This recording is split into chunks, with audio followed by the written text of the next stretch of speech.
Love कुश चरित्र। अश्व का गात्र स्तंभ। श्री रामचरित्र कीर्तन से एक स्वर्गवासी ब्राह्मण का राक्षस योनि से उद्धार तथा अश्व के गात्र स्तंभ की निवृत्ति।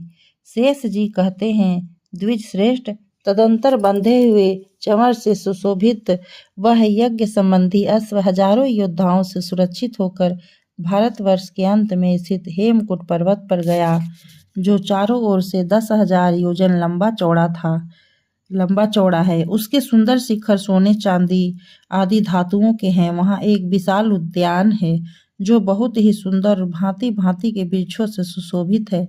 घोड़ा उसमें प्रवेश कर गया। वहां जाने पर उस अश्व के संबंध में सहसा एक आश्चर्यजनक घटना हुई। उसे बतलाता हूँ, सुनिए। अकस्मात उसका सारा शरीर अकड़ गया। वह हिलडुल नहीं पाता था। मार्ग में खड़ा खड़ा वह हेमकूट पर्वत की ही भांति अविचल प्रतीत होने लगा। अश्व के रक्षकों ने शत्रुघ्न के पास जाकर पुकार मचाई, स्वामिन, हम नहीं जानते घोड़े को क्या हो गया। अकस्मात उसका संपूर्ण शरीर स्तब्ध हो गया है। इस बात पर विचार कर जो कुछ करना उचित जान पड़े सो कीजिए। यह सुनकर राजा शत्रुघ्न को बड़ा विस्मय हुआ। वे अपने समस्त सैनिकों के साथ अश्व के निकट गए। पुष्कल ने अपनी बाह से पकड़कर उसके दोनों चरणों को धरती से ऊपर उठाने का प्रयत्न किया, परंतु वे अपने स्थान से हिल भी न सके। तब शत्रुघ्न ने सुमति से पूछा, मंत्रीवर, घोड़े को क्या हुआ है जो इसका सारा शरीर अकड़ गया? अब यहाँ क्या उपाय करना चाहिए जिससे इसमें चलने की शक्ति आ जाए? सुमति ने कहा, स्वामिन, किन्हीं ऐसे ऋषि मुनि की खोज करनी चाहिए जो सब बातों को जानने में कुशल हो। मैं तो लोक में होने वाले प्रत्यक्ष विषयों को ही जानता हूँ, परोक्ष में मेरी गति नहीं है। शेष जी कहते हैं, सुमति की यह बात सुनकर धर्म के ज्ञाता शत्रुघ्न ने अपने सेवकों द्वारा ऋषि की खोज कराई। एक सेवक वहां से 1 योजन दूर पूर्व दिशा की ओर गया। वहां उसे एक बहुत बड़ा आश्रम दिखाई दिया, जहाँ के पशु और मनुष्य सभी परस्पर बैर भाव से रहित थे। गंगा जी में स्नान करने के कारण उनके समस्त पाप दूर हो गए थे तथा वे सब के सब बड़े मनोहर दिखाई देते थे। वह सौनक मुनि का मनोहर आश्रम था। उसका पता लगाकर सेवक लौट आया और विस्मित होकर उसने राजा शत्रुघ्न से उस आश्रम का समाचार निवेदन किया। सेवक की बात सुनकर अनुचरों सहित शत्रुघ्न को बड़ा हर्ष हुआ और वे हनुमान तथा पुष्कल आदि के साथ ऋषि के आश्रम पर गए। वहां जाकर उन्होंने मुनि के पापहारी चरणों में साष्टांग प्रणाम किया। बलवानों में श्रेष्ठ राजा शत्रुघ्न को आया जान सौनक मुनि ने अर्घ्य पाद्य आदि देकर उनका स्वागत किया। उनके दर्शन से मुनि को बड़ी प्रसन्नता हुई। शत्रुघ्न जी सुखपूर्वक बैठकर जब विश्राम कर चुके तो मुनीश्वर ने पूछा, राजन, तुम किस लिए भ्रमण कर रहे हो? तुम्हारी यह यात्रा तो बड़ी दूर की जान पड़ती है। मुनि की यह बात सुनकर राजा शत्रुघ्न का शरीर हर्ष से पुलकित हो उठा। वे अपना परिचय देते हुए गदगद वाणी में बोले, महर्षि, मेरा अश्व अकस्मात एक फूलों से सुशोभित उद्यान में चला गया। उसके भीतर एक किनारे पर पहुंचते ही तत्काल उसका शरीर अकड़ गया। इसके कारण हम लोग अपार दुख के समुद्र में डूब गए हैं। आप नौका बनकर हमें बचाइए। हमारे बड़े भाग्य थे जो दैवात आपका दर्शन हुआ। शत्रुघ्न के इस प्रकार पूछने पर परम बुद्धिमान मुनि श्रेष्ठ शौनक ने थोड़ी देर तक ध्यान किया। फिर एक ही क्षण में सारा रहस्य समझ में आ गया। उनकी आंखें आश्चर्य से खिल उठी तथा वे दुख और संशय में पड़े हुए राजा शत्रुघ्न से बोले, राजन, मैं अश्व के गात स्तंभ का कारण बताता हूँ, सुनो। गौड़ देश के सुरम्य प्रदेश में कावेरी के तट पर सात्विक नाम का एक ब्राह्मण बड़ी भारी तपस्या कर रहा था।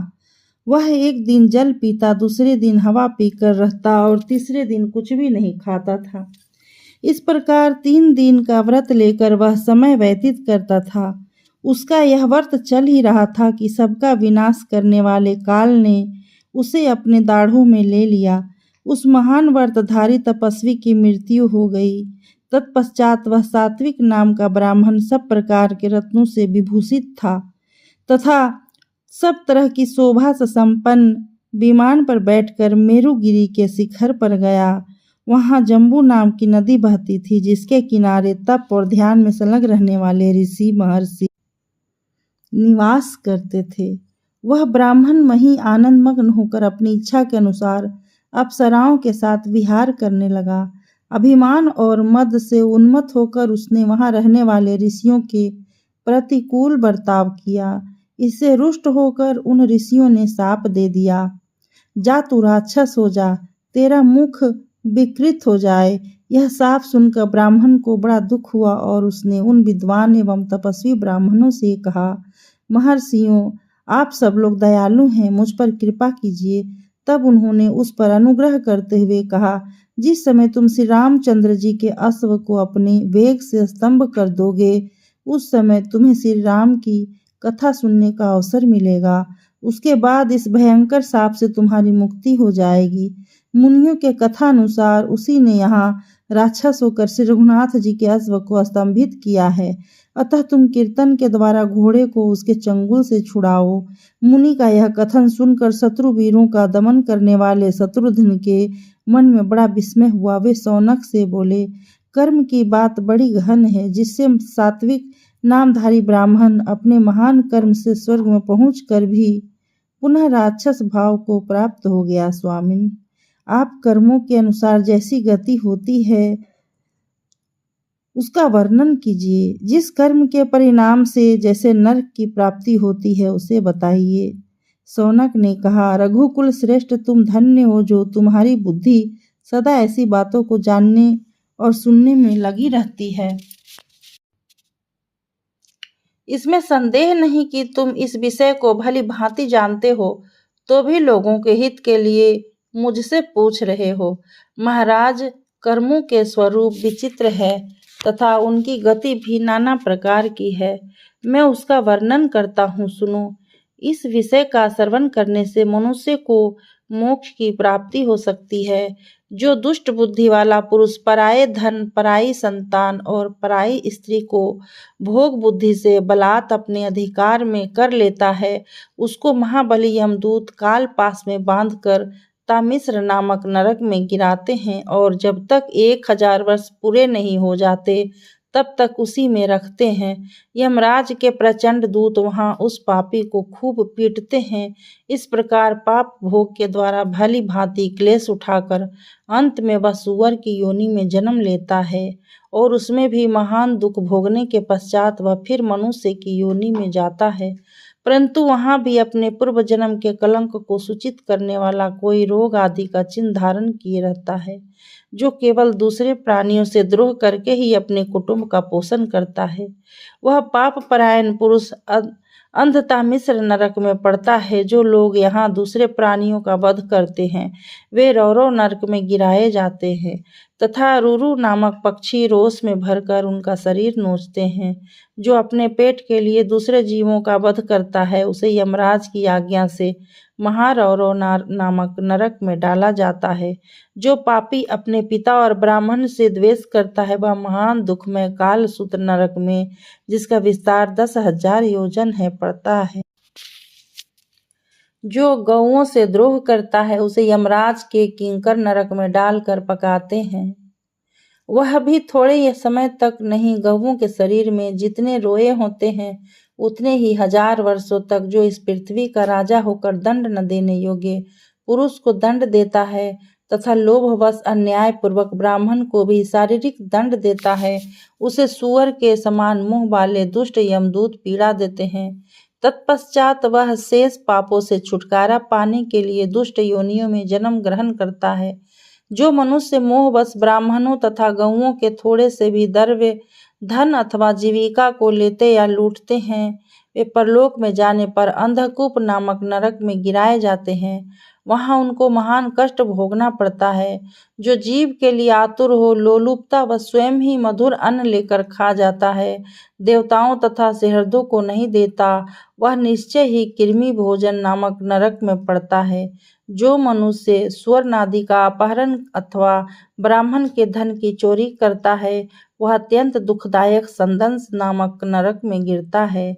जो मूढ़ बुद्धि वाला पुरुष केवल अपने शरीर का पोषण करता है, दूसरे को नहीं जानता, वह तपाए हुए तेल से पुनः अत्यंत भयंकर कुंभी पाक नरक में डाला जाता है।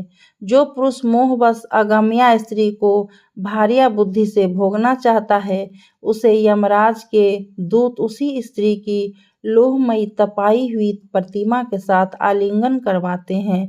जो अपने बल से उन्मत्त होकर बलपूर्वक वेद की मर्यादा का लोप करते हैं, वे वैतरणी नदी में डूबकर मांस और रक्त भोजन करते हैं। जो द्विज होकर शूद्र की स्त्री को अपनी भार्या बनाकर उसके साथ गृहस्थी चलाता है, वह निश्चय ही पुयोद नामक नरक में गिरता है। वहाँ उसे बहुत दुख भोगना पड़ता है। जो धूर्त लोगों को धोखे में डालने के लिए दंभ का आश्रय लेते हैं, वे मूढ़ बैसस नामक नरक में डाले जाते हैं और वहाँ उन पर यमराज की मार पड़ती है।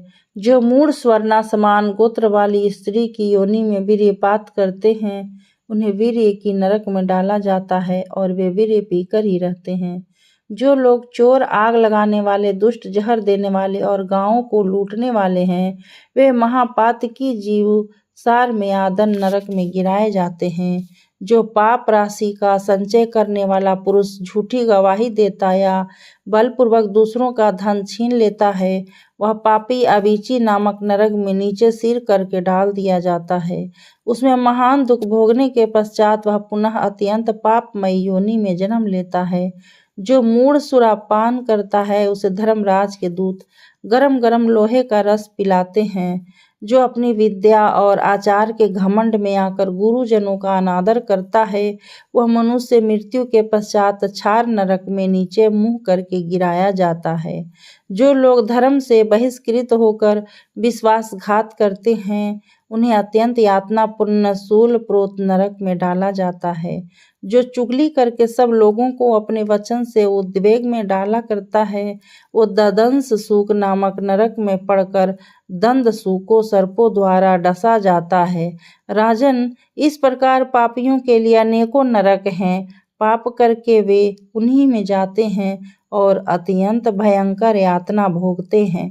जिन्होंने श्री रामचंद्र जी की कथा नहीं सुनी है तथा दूसरों का उपकार नहीं किया है, उनको नरक के भीतर सब तरह के दुख भोगने पड़ते हैं।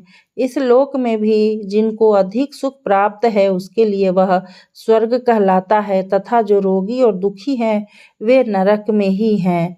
दान पुण्य में लगे रहने, तीर्थ आदि का सेवन करने, श्री रघुनाथ जी की लीलाओं को सुनने अथवा तपस्या करने से पापों का नाश होता है। दान पुण्य में लगे रहने, तीर्थ आदि का सेवन करने, श्री रघुनाथ जी की लीलाओं को सुनने अथवा तपस्या करने से पापों का नाश होता है। हरि कीर्तन रूपी नदी ही मनुष्यों के लिए सब उपायों से श्रेष्ठ है। वह पापियों के सारे पाप पंक को धो डालती है। इस विषय में कोई अन्यथा विचार करने की आवश्यकता नहीं है। जो भगवान का अपमान करता है, उसे गंगा भी नहीं पवित्र कर सकती। पवित्र से पवित्र तीर्थ भी उसे पावन बनाने की शक्ति नहीं रखते। जो ज्ञानहीन होने के कारण भगवान के लीला कीर्तन का उपहास करता है, उसको कल्प के अंत तक भी नरक से छुटकारा नहीं मिलता। राजन, अब तुम जाओ और घोड़े को संकट से छुड़ाने के लिए सेवकों सहित भगवान का चरित्र सुनाओ, जिससे अश्व में पुनः चलने फिरने की शक्ति आ जाए। शेष जी कहते हैं, शौनक जी की उपयुक्त बात सुनकर शत्रुघ्न को बड़ी प्रसन्नता हुई। वे मुनि को प्रणाम और परिक्रमा करके सेवकों सहित चले गए। वहां जाकर हनुमान जी ने घोड़े के पास श्री रघुनाथ जी के चरित्र का वर्णन किया, जो बड़ी से बड़ी दुर्गति का नाश करने वाला है। अंत में उन्होंने कहा, देव, आप श्री रामचंद्र जी के कीर्तन के पुण्य से अपने विमान पर सवार होइए और स्वेच्छा अनुसार अपने लोक में विचरण कीजिए। इस कुत्सित योनि से अब आपका छुटकारा हो जाए। यह वाक्य सुनकर देवता ने कहा, राजन, मैं श्री रामचंद्र जी का कीर्तन सुनने से पवित्र हो गया। महामते, अब मैं अपने लोक को जा रहा हूँ। आप मुझे आज्ञा दीजिए। यह कहकर देवता विमान पर बैठे हुए स्वर्ग चले गए। उस समय यह दृश्य देखकर शत्रुघ्न और उनके सेवकों को बड़ा विस्मय हुआ। तदंतर वह अश्व गात्र स्तंभन से मुक्त होकर पक्षियों से भरे हुए उस उद्यान में सब ओर भ्रमण करने लगा।